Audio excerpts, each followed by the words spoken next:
Next up, we are going to talk about under one roof, bonding between generations. And Hina is a registered physiotherapist dedicated to providing an holistic, evidence-based, and interdisciplinary approach to her practice that would allow for healthy aging and community living. Hina has been extensively involved in identifying and problem solving through issues and barriers faced by seniors in both hospital and community settings, and she's co-founder of One Roof, Intergenerational and Co-Living, which provides shared living arrangements between seniors and young adults and other seniors in order to encourage companionship while providing affordable housing. And she's going to share a little bit about that with us today.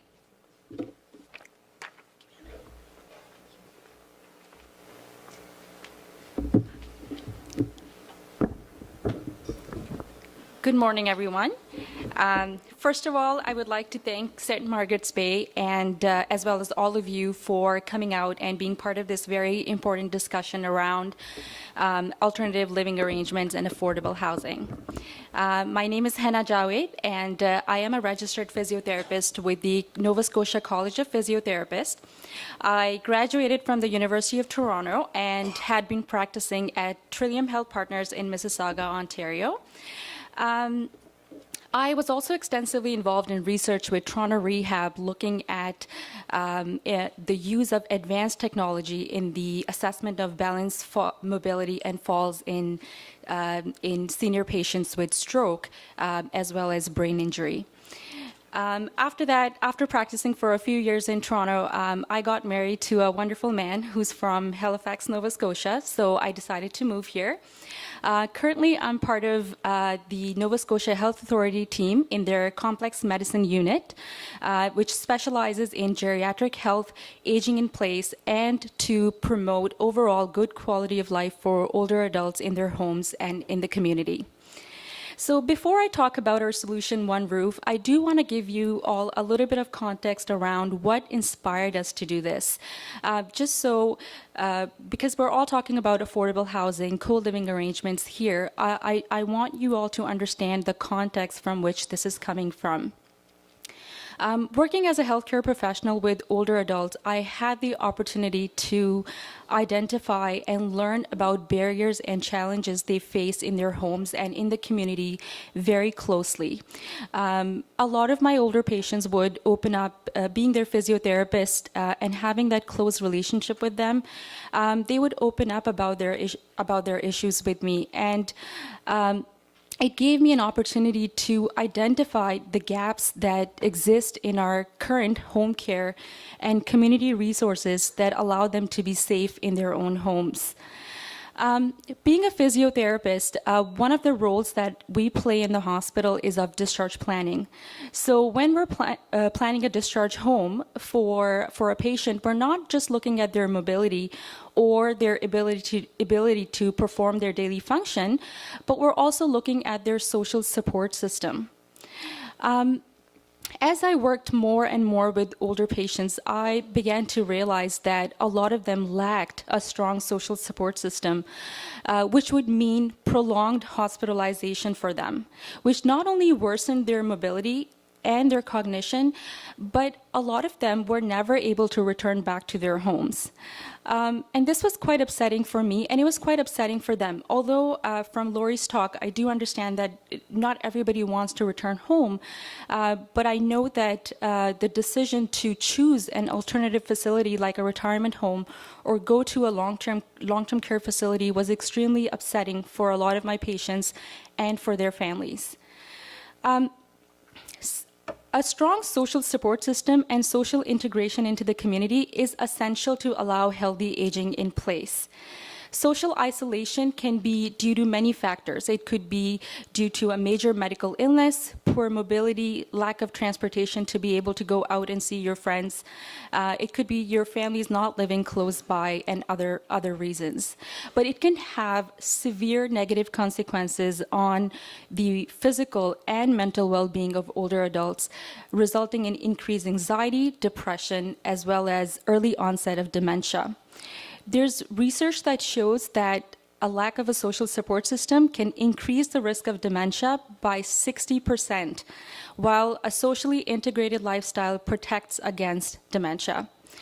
This issue of social isolation is not just specific to Canada. It is a global issue impacting individuals, communities, and societies at large. So this is one issue that we identified with one segment of our population. Another issue that's with another segment, which are younger adults and is on the rise, specifically in urban cities like Halifax, is affordable housing while attending an academic institution. Students in Halifax are having a very difficult time finding a reasonable place to live in at a decent cost while they're attending an academic institution. The average rent for a one-bedroom apartment can be anywhere from $900 to $1,100 in Halifax. And it can be significantly higher in other urban cities like Toronto and Vancouver, where they could be paying as much as $1,500 to $1,600 for a studio bachelor or one-bedroom apartment that's close to their university. With increasing tuition cost and living expenses in these cities, this is adding a major financial burden and could be taking away from the funds that they can use towards their education and for their personal growth. So what we do, sorry, totally forgot about the clicker. So in order to tackle these two problems, which are with two different segments of our society, we came up with One Roof. So this was my husband and I. We co-founded One Roof because obviously I would go home and feel upset about the issues that I was experiencing at the hospital. I would talk to him about it, and him and I we came up with One Roof so that we have one solution that could very elegantly tackle two different problems. So what One Roof does is that it's a website, or you can call it a platform, which allows healthy aging in older adults by giving them an opportunity to make healthy and personalized living arrangements with younger adults or other like-minded individuals of their own age group. It is based on intergenerational learning and gives opportunity for forming new friendships. The end result of it is transformative for both parties because it's based on reciprocity and mutual benefits. So here, we're not just solving the problem of affordable housing through a shared living arrangement, but we're doing much, much more than that. By creating communities that are more socially inclusive, we are giving two generations a chance to enrich their lives and form positive communities and societies at large. So through shared living arrangement with younger adults, older adults can age in place healthy and safely because it gives them a chance to form new companionships. It allows them to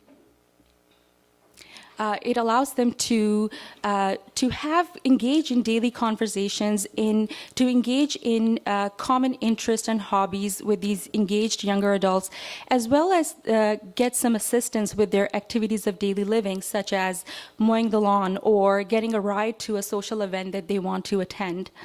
But it is much more than just getting help with your activities of daily living. What it does is that it gives them a chance to relive some of the memories and passions that they had when they were younger. So if there's a younger adult who enjoys playing the guitar, some of the older adults who did that during their young age can relive that and share that activity and feel more meaningful in their lives. Also, by having someone in your physical space allows you to feel a sense of security in case of an emergency, such as a fall. On the other hand, older adults have a lot to contribute to the lives of young people.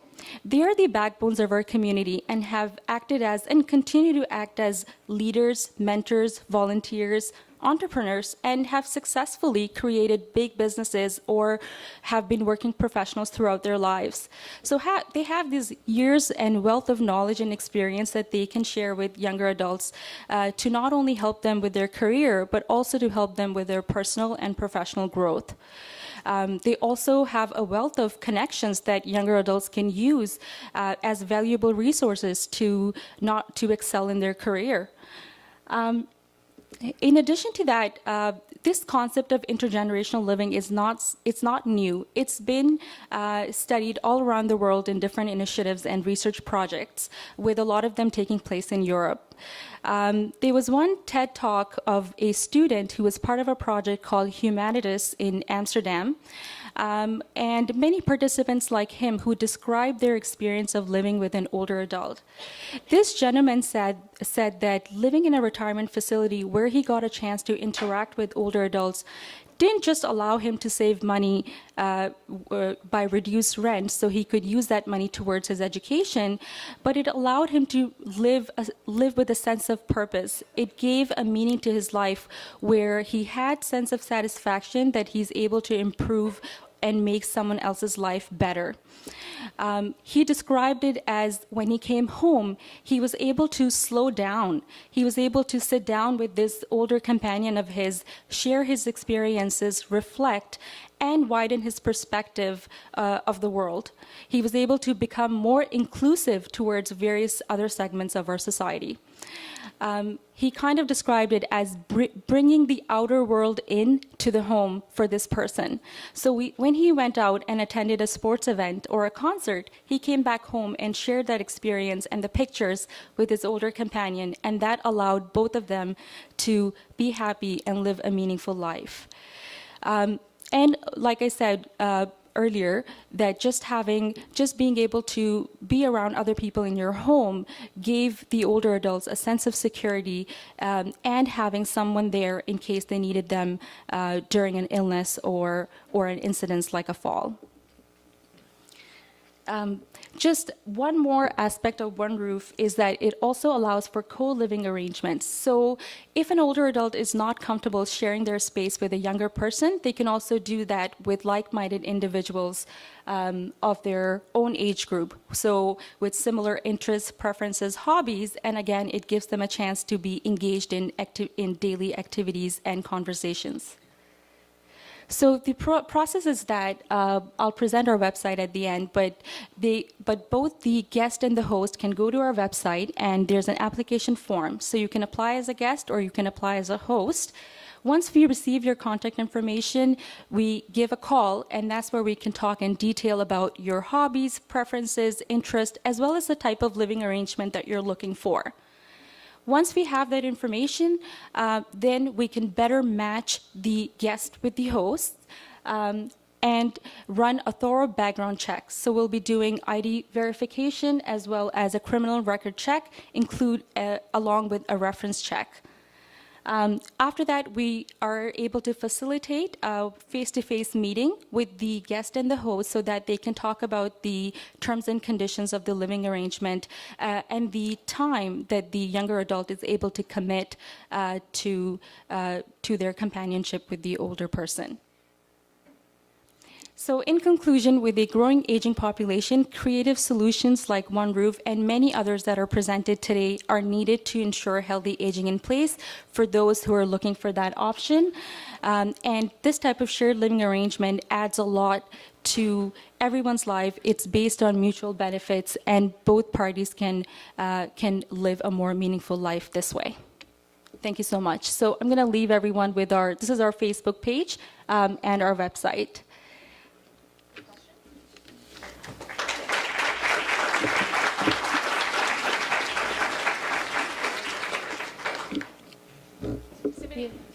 If anybody has any questions for Hina, you can step up to the mic. Yeah, please. I can yell it over here. Just microphones. I'm sorry. Hi. Hello. I'm interested, there are a lot of other populations that are isolated as well, Yes. people with disabilities and new immigrants. Do you also serve them? Yes, so this is one of the reasons that it was very important for me to give you context around why we came up with this. This problem is actually very, very close to my heart because the population that I work with are older adults. I have a passion to work with them, and I understand this population better. So the reason that we are not inclusive to others yet and maybe can consider them in the future is because we want to take our time and understand the idea and the solution better before we can add the others. And then what is the financial arrangement? Is there any Yeah. rent paid? Yes. So we are, the rent is going to be actually decided between the two parties who are involved. How is this going to work is that the transaction is actually going to be taking place through our platform, and the rent will be coming from the student. We are going to be taking a small percentage, I think about 8 to 10% from the rent that the student is paying to the host. Yes, I just want to add, sorry, quickly, the renter's insurance. Our cost doesn't include that yet. Both the host and the guest are expected to get renter's insurance now by themselves. And the reason for that is after we got more information from the insurance companies, each type of property is insured differently. So for that reason, and to keep our costs low, we are going to be including in our contract that the host and the guest will be taking their own renter's insurance. Hi, I just have a couple of questions. I love the concept. Thanks. And you said you would be taking a percentage. That's how you pay to be able to operate? Yes. And you take that percentage from the student? From the younger adult, yes. The younger adult that's paying for the rent? Yes, that's Okay. correct. How long have you been operating? Are you focused more in the urban area? Because I know in more rural, one of the difficulties would be the challenges is finding youth. So you might Yes. have to be focused at more of a senior, with a senior type of arrangement. Yes, and that's why we decided to include the co-living arrangement as well, so that we can be more inclusive towards different communities. Have you operated long enough that you might have some research, some statistics on how it actually has been working and that you've surveyed those who have been involved? Yes, so our idea is actually quite new in its stages, where for now, we're actually doing it manually. So right now, we're in the stages of sort of spreading awareness about this initiative. So not only to older adults, but also to students. So we have a student ambassador with Dalhousie University. We're partnering up with the societies there to spread awareness of intergenerational interaction and this type of option being available for affordable housing. So that's the stage we're in. Having said that, there are many initiatives and businesses that are taking place which are currently doing the same thing, with another one called Happy Pad, which is operating from Vancouver, British Columbia. And based on other research projects and initiatives that are taking place, that research shows that this concept does tend to work. We don't have, although we have conducted customer validation around, is this needed and would people like a service like this? And our responses were very positive. We have yet to conduct a pilot and trial this ourselves. Thank Yeah. you very much. You're welcome. Last question. Okay. I'm curious what happens when the student leaves. Yes, so The impact on the senior. Yeah, so that is a very, very interesting point. And that's something that you're leaving me to think about when I go home. So thank you for that. In terms of, I think we want to be as transparent as we can in the meetings that we're arranging between the host and the guest initially. We're going to have a contract, and the contract is going to have clauses. So I think the host and the guest will know a certain, or will be expecting a certain time period that the younger adult will be staying. Yeah, we're good. Actually, Just a very quick, do you have any thoughts or practices or research on conflict resolution between the two parties, either younger ones or co-living? Yes. Do you wanna get in touch later, maybe after today's program, and then we can talk about that. Thank you. we're at lunch. That would be great. Thank you. Thank you so much.